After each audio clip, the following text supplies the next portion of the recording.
oh, what men want is like a meek little sweet baby girl. Skinny girl, just cutie girl who likes children's books and also acts like a child a little bit. Hey everybody, welcome to Rom-Com Bomb, a Sex Ed with DB podcast miniseries exploring popular rom-coms from the 90s and early aughts that gave us toxic messages about love and sex. Hello, Sex Ed with DB listeners. Welcome back to Rom-Com Bomb. I am absolutely thrilled to be joined by my friend Logan Ury, behavioral scientist turned dating coach, director of relationship science at Hinge, and talented author of How to Not Die Alone, the surprising science that will help you find love. Logan, welcome to Rom-Com Bomb. Yay, Danielle. So happy to be here.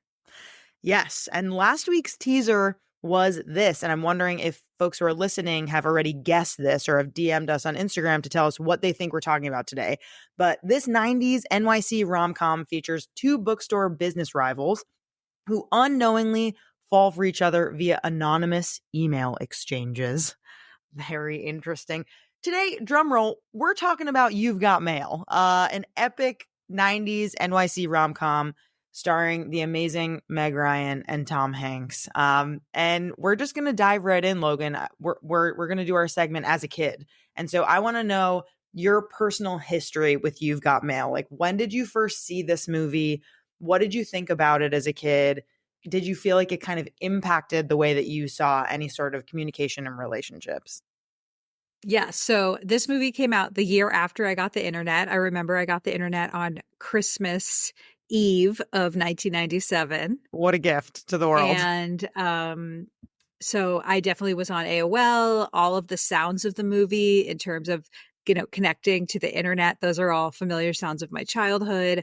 Also, the You've Got Mail was so iconic. I remember when Austin Powers came out, they recorded like an Austin Powers You've Got Mail. Do you want to do it? Do you want to do an impression of that for us? It's like, yeah, baby, you've got mail. I think that was exactly what it was.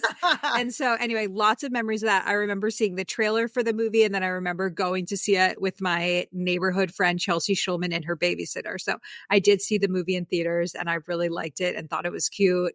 And of course, I had a different reaction watching it years later. Yes, of course. It's so funny because I feel like this is a very classic New York City movie. Mm-hmm. Like we kind of talked about this during our rewatch, but it's somehow they end up on the same block all the time. Yeah. And it's very much always like in Zabar's. They're always in Zabar's. They're always kind of doing Jewish things, even though neither of them are Jewish, I believe. No, they're just kind of at the street fair, and they're, on the dock, and they're in these like Upper West Side blocks, and it's beautiful fall. And it's just very like enchanting, this whole movie. So I feel like it adds to the aesthetic. But I don't know actually if I saw this one as a kid. I maybe saw it with my mom. I feel like it was a very like, my mom probably loved this movie a lot. I feel like moms love Meg Ryan in general. But I don't remember ever feeling like I understood what happens at the end of this movie until I was an adult watching the rewatch. And so I don't know if this one had a particular impact on the way I viewed relationships, but I did feel this like that Meg Ryan was very like wantable. Like, she was very cutesy. She was very feminine. Like, she just very much was this like, and at the same time, she like kind of dresses like a butch lesbian, which is very, very interesting. But I think that's just like 90s femme. But in case it's been a while since you've seen it, listener, here's a quick recap of the movie. So You've Got Mail stars Tom Hanks and Meg Ryan as Joe Fox and Kathleen Kelly, two business rivals who unknowingly fall for each other via anonymous email exchanges, and their digital romance blossoms while in real life, their business feud escalates. So this culminates in Joe Fox's bookstore, Fox Books, driving Kathleen's beloved indie cutesy shop that her mom, like, I keep thinking that she died in this shop, just to think that it's so much more intense than it is. She probably did not, but it kicks her out of business. And so I think why we're talking about this today, as much as we love this cutie, like, and like the email nostalgia of like the 90s and the Tom Hanks, Meg Ryan chemistry, which is cute, I suppose. You've Got Mail really sends us some seriously mixed messages about love, power dynamics, and honesty in relationships. And so I want to break down the good, the bad, and the very questionable with you. So there are three kind of most problematic elements that I want to talk about here. The first one is like the deception in the digital relationship. So we find out that Joe knows who Kathleen is long before she knows who he is. How do you think that this affects like consent and trust in this relationship?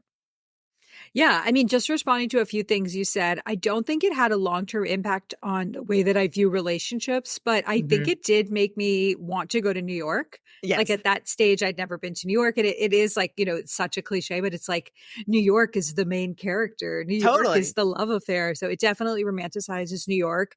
And then in terms of what I remembered, like I remembered parts of their chemistry. Like I did kind of quote to you before I rewatched it, like go to the mattresses, like leave the guns, pack the cannolis. Like I had never seen The Godfather, but I'd seen You've Got Mail quoting The Godfather. So then I had those quotes. So it's like I remembered the chemistry, but I didn't really remember the dynamic. Like if you'd asked me if her shop closes at the end, I would have been like, no, of course it gets saved by the neighborhood. Like it is pretty surprising. So anyway, I don't think it had impacts on that, but I do think it had an impact on me, probably just like the Meg Ryan version of femininity, like as you said, like super girly, super childlike, like sort of meek but sweet. And I think that is interesting, like the characters you see in rom-com, the women that you see in rom-coms, and then you think like, oh, that's who I should be.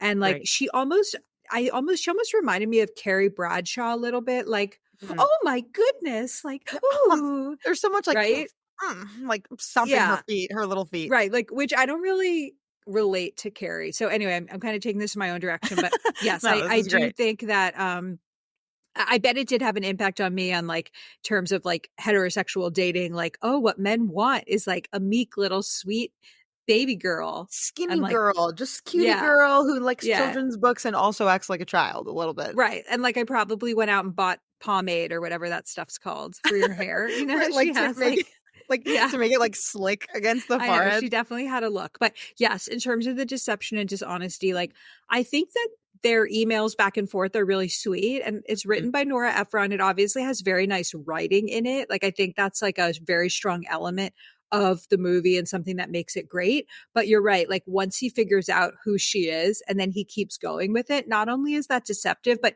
he also uses it to manipulate her. So he uses this intimate knowledge that he gained from their conversations to then manipulate her emotions both online and in person. So knowing like, oh, she needs business help, oh, she needs that, like he definitely kind of took advantage of her in that way. Totally. Yes. And it's so clear, like they're setting up this guy, Tom Hanks's character, which is kind of funny because typically, he's been in like Sleepless in Seattle, and like my favorite movie of all time is Forrest Gump, and he is the lead of that movie. And so good. He is never like the mean guy, right? Maybe he was recently like Elvis's manager as like the asshole, which I didn't see that movie, but I know that that's who he played.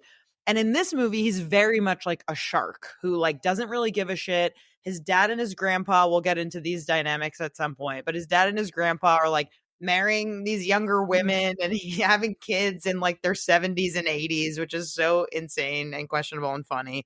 And he just very much is this like asshole. And so I feel like that comes across when he starts to know who she is and she has no clue. So not only is he like deceiving her, but he's like all the while like stealing her business, her small business. I wonder, I don't know if I exactly agree that they portray him as the asshole, because like they go out of their way to have that scene where he's at the fair with his, quote unquote brother and aunt, which is like these two little kids. So I feel like they do try to show like he's a nice guy, like he has a golden retriever, he's good with kids. But I think when it comes to work, he does have this like 80s, 90s vibe of like, get the money. Right. Show me the money. And so I think that at the time when it wasn't as much of a period where people like question capitalism, I think they were just like, look at this sexy guy who's good with kids and dogs and he's good at making money.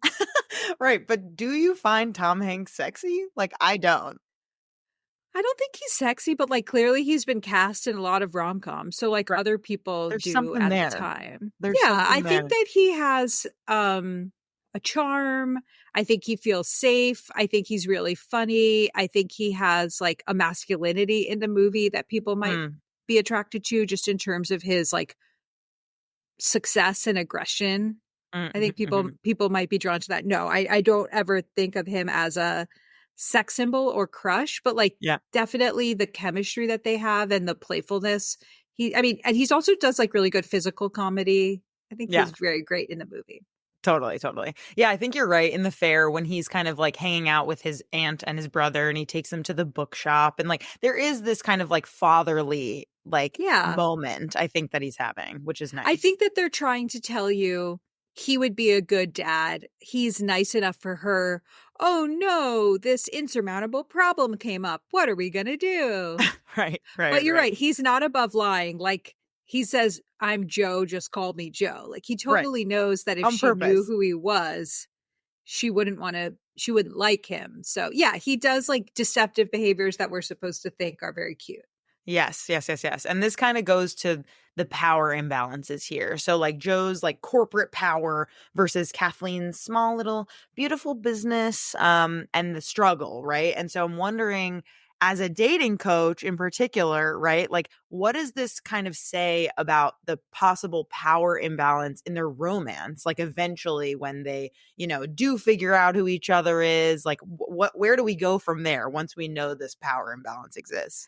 Yeah. So let's say that Kathleen were my client. I would say, what's your relationship history? What's your dating history? Does she tend to be drawn to people who dominate her? And maybe that's a dynamic that she likes and it works for her. Or maybe actually she makes herself smaller so they can make themselves bigger. And maybe she needs to be in a more equitable relationship. Maybe she needs to be dating women.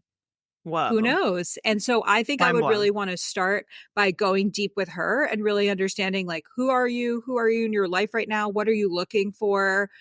She does seem a little lost. Like it's very cute that her mom opened the shop 40 years ago, but she also has like kind of an identity that was inherited. And so maybe she needs to do some exploration. And so I'd really talk to her about that.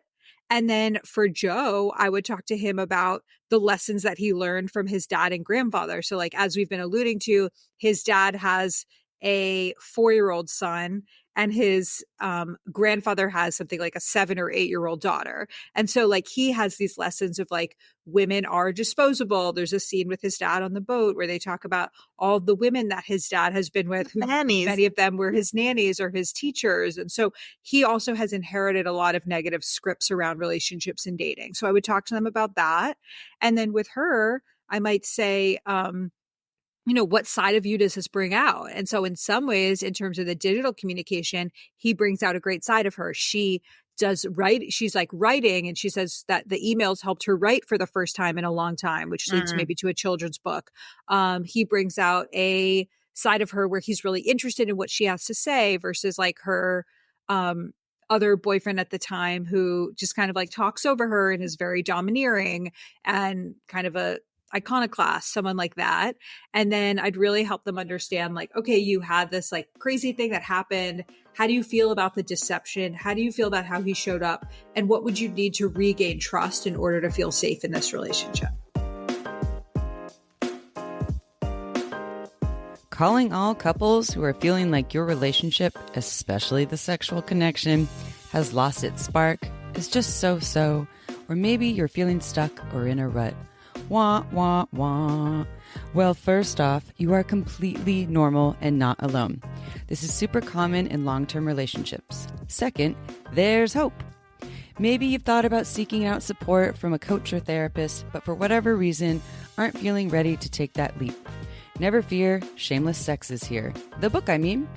While our latest book, Shameless Sex, Choose Your Own Pleasure Path to Unlock the Sex Life You've Been Waiting For, is for everyone, it's specifically geared towards couples who are looking to go from so-so to great in the bedroom and beyond. Written in a playful and fun choose-your-own-adventure style, we give you a simple framework with customized solutions to give you the right tools for the sex and relationships you desire, meaning you just might find your way to sexy pleasure and connection town without the time and cost of hiring a therapist for under $30.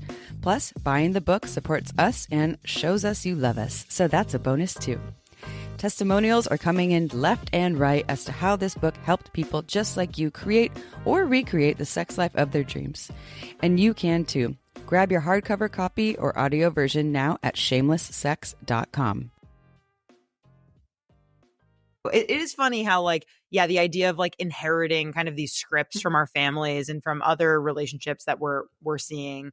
I think like the whole, like the writing in that like Joe's stepmom is like a creep and is like touching his leg during Christmas and is kind of like trying to kiss him on the mouth. I'm just like, what's going on here? Like, what is it? I just feel like the way that Nora Ephron and her writing partner, whoever else wrote this movie, her sister Delia, her sister, it was a sister writing duo. This is good info. And yeah, I think just like that, the fact that this was written by women and the women are either like Parker Posey, like business bitch. Yeah, I definitely want to talk about her. Let's do it. Okay, what do you want to say about her? You know, I'm just even thinking back to your earlier question, like what impression did it give me? But I think it probably was just like, oh, there's two ways to be a woman. Like you can be a cutesy little mouse who men want to take care of, or you could be like a businesswoman who like makes money and has things to say, but like nobody wants to have sex with them. Like just, Parker Posey's like, she's not feminine in it. And you're supposed to be like turned off by her. Like in the beginning, like the first scene, she's like, I need a Java, like give me the coffee. And then later he's like, coffee's afraid of her. Like, yeah, she's like over the top, like boss bitch, not relaxed. In some ways I like her because like I like women like that. Like there's a part where she's talking about how after the shop closes, she's going to give her a book deal and all of this stuff. So like I personally like her, but I'm sure like as a young person, I was like, oh, the good thing to be is the feminine one because that's who men want to be with. And like he didn't really take Parker Posey's character seriously. He wasn't ready to propose to her. Like it's just, I think that she does represent this stereotype of a businesswoman who ultimately men don't want to be with.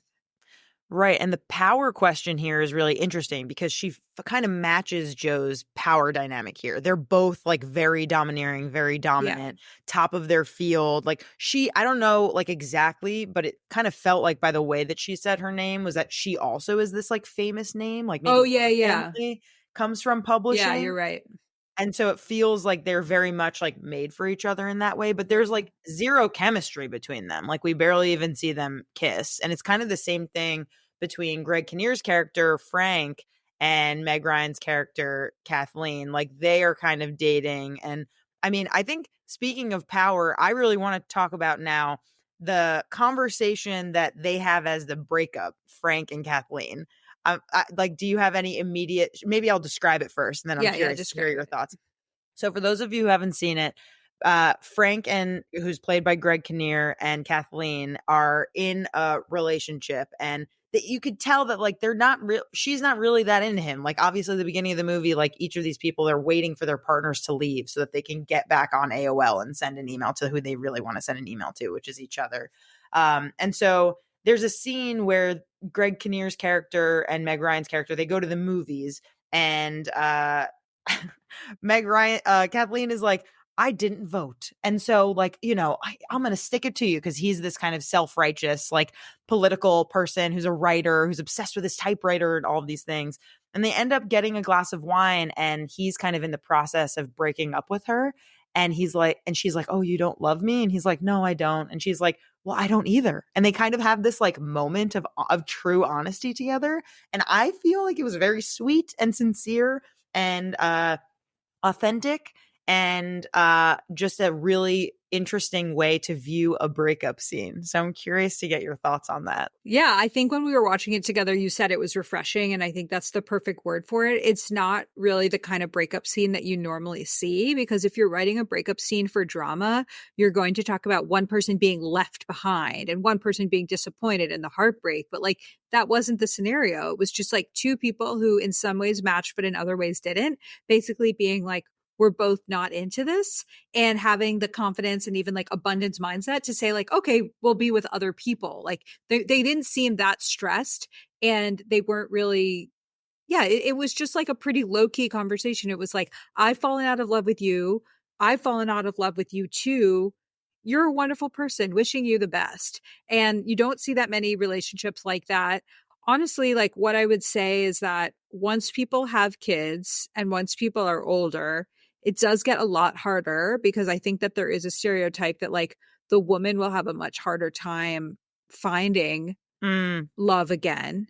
And the man will have an easier time. And so I think that there's like more of a power imbalance in like heterosexual relationships, 40 plus with kids, but that in this situation, it was really nice to see them just be like, we're on the same page. That's great. Totally. Yeah. Since there weren't kids in the picture, I don't know, the way they make it seem like, oh, and I just moved out. Like, obviously they're really like making it seem like it's way easier to do some of these things because they're fast forwarding because it's a movie. But yeah, like that scene where Joe is like, Brinkley and I, we just moved out to our boat because we're rich. It's like, oh, okay. Oh, yeah. That's why you're able to move out. I didn't know if you were going to bring this up, but like, think about the timing of the movie. Like the movie came out in 1998, which probably means it was shot in like 96 or 97, right? So people hadn't really had in-depth conversations around like emotional affairs or digital infidelity. I don't think that was at all a conversation for a long time. And so they sort of don't really demonize it. They're just like, they're both in relationships, and then they meet in a chat room for 30 plus, and then they start talking, and they, sneak out of their rooms to go talk on their laptops, but like, it's not seen as cheating. Right. And like, even we talked about this in person, but this idea of like, he says to her, I moved out. So it's implying that he was in a relationship and he and his dog moved out, yet he was going to meet up with her. And then when she says to him, are you married? An idea he planted with her in person. He's like, how dare you say that am I married? Like, ultimate gaslighting. That part, like, actually, it's ultimate gaslighting, but that part also just doesn't make any sense because it's like, whose house were you moving out of if you weren't in a relationship? And so I think that the movie goes light on the idea of an emotional affair. Whereas if that movie were made now, I think people would see it as like, they were completely out of love with their partners. They were exploring other people. They should have just broken up with their partners as soon as they felt that they weren't ready to be in that relationship, not for the other person, but just because they weren't in it. And so I think that's something that the movie kind of Nora Ephron glosses over. Yes. I do think it's interesting too, like this idea of like the emotional affair versus the question that Birdie asked, like the older person who works in her little bookshop of like, well, are you having cyber sex? And there's like a little joke of her being like, I tried to have cyber sex once. Like they're making light of this thing. But the reality is that Joe and Kathleen aren't sharing nudies. They're not really talking about sex. But of course, like when they're each asked, like, are you in love? Each of them immediately thinks of this pen pal that they have, not their actual partners. And so clearly there's some emotions going on here. Oh, of course. Yeah. And then even like of course, the movie has a Pride and Prejudice plot where it's like, that's my favorite book. And like, have you read Pride and Prejudice? Because like what they're doing essentially is they're pen pals. They're writing letters to each other. In some ways it's instant. And at some point they like IM instant message, but it does kind of have like the slow romance vibe of like a Victorian era sending letters back and forth. And I think that is kind of the like written by a woman romantic vibe. Totally. Yes, absolutely. Let's get into this like toxic forgiveness moment here because at the end of the movie, Kathleen ends up forgiving Joe, right? Theoretically, that's what we understand from their epic kiss. Even though he is partly responsible for destroying her livelihood, right? So like, what message do you feel like this sends about relationships and the types of life partners that we are seeking here? Yeah, I think there was a few things going on. So one is like it justifies his behavior for love. So it's sort of saying like, even though you were deceitful and you had information that I didn't have and your harmful business practices, it doesn't really matter because like we have great chemistry and good conversation. I think it also undermines her as a businesswoman. Like it seems like his shop opens up in the fall and then like as of Christmas they close down. And so it almost seems like there's no way to make up the business. There's nothing that she can do. It just kind of feels like her passion and her 40 years of this business with her mom, like, just go away. And so I really do think that it reinforces these gender stereotypes that, like, it's okay for him to be the big businesswoman. It's okay for her to be naive and reliant on her. And ultimately, it just kind of says, like, anything is fair in love and war. Yes. Yes, totally. We're gonna get to the cringe corner in a second, where we each share our most cringeworthy, outrageous lines, and Ooh. we're gonna each award one moment with the coveted Yikes Bikes award. So Great. I'll go first. The line that Joe says when they're when they're kind of chatting before she goes and meets him, and she doesn't know that it's going to be him, but he does know that it's going to be him. And he says, quote, "If only I hadn't put you out of business, could you have forgiven me?" Like, oh my I'm sorry. God, that's so funny. Like, I just feel like that is absolutely insane for him to say out loud, to say, like, listen, I know that I took away your family's business, but like, if I didn't, would you love me?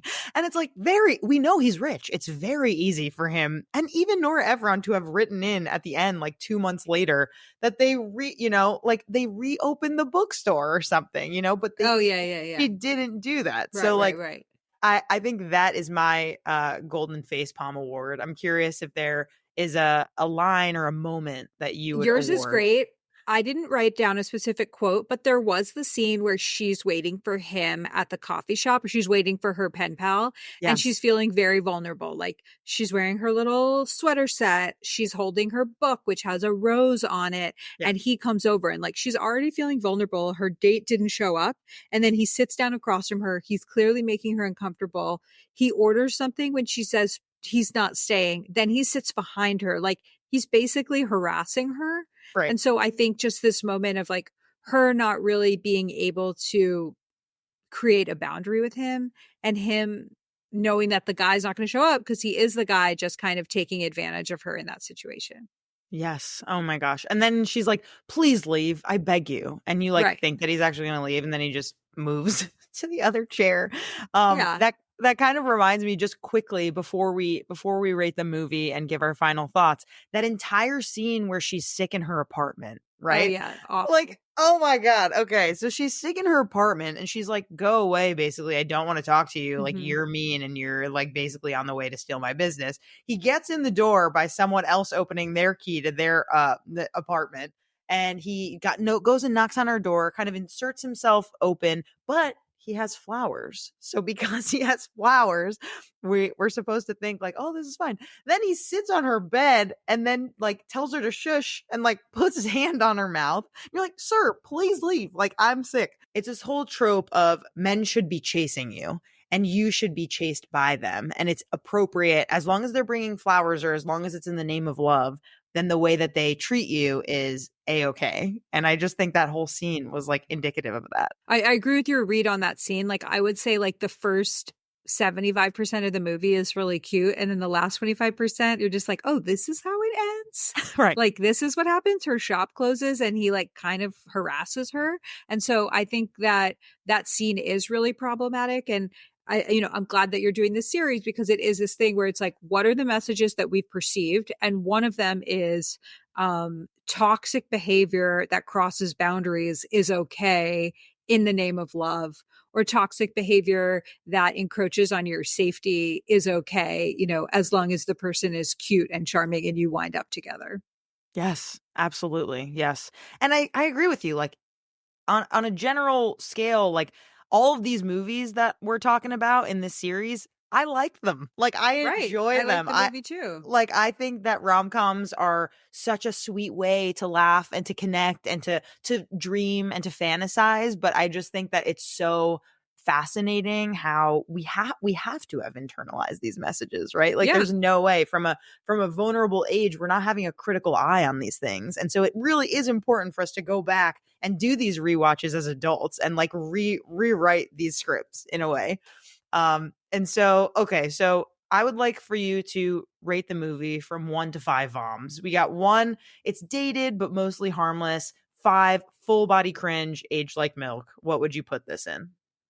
I would give it a 2.5. This is a good rating. I agree, honestly. I think it's good.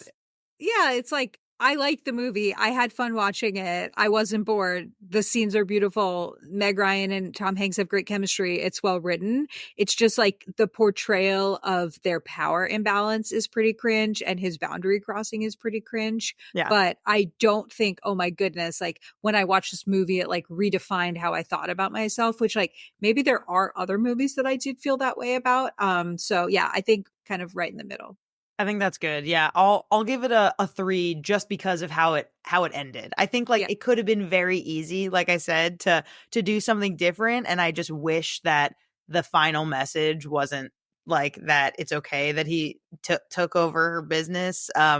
But I guess to wrap up, we're going to do final thoughts and a brief rewrite. So just any final thoughts, and like if there's one thing you could have rewritten for Nora and Delia for this film, what would it be?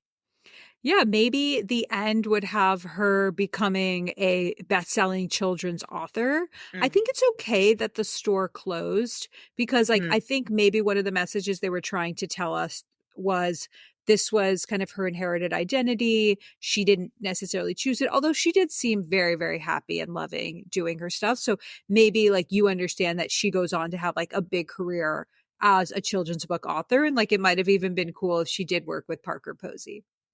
Imagine that would be kind of funny, like having Parker Posey be in the last scene. And like, what if like she and Joe didn't end up together, and then it was like Parker Posey's character and Kathleen like as the duo? Like how funny. Yeah, I love that. And maybe they're dating. Maybe listen, maybe they're dating. Who's to say? There's always a room for a sequel here. Logan, thank you so much for being on. Before I let you go, I want to share with our listeners the teaser of the rom-com that we're going to be talking about next week. DM us on Instagram at Sex Ed with DB Podcast. Tell us what you think it is. Next week, we're talking about an epic rom-com, Loved by All, set in a high school in Seattle. The film follows the story of a rebellious and fiercely independent teenager and her relationship with the charming and witty bad boy of the school. As the movie unfolds, we witness the hilarious and heartwarming journey of the lead's younger sister, who can't date until she does. So, Logan, thank you again for being on. Folks who are listening, definitely check out Logan on Instagram and her book. We'll put all of that in the show notes of this episode.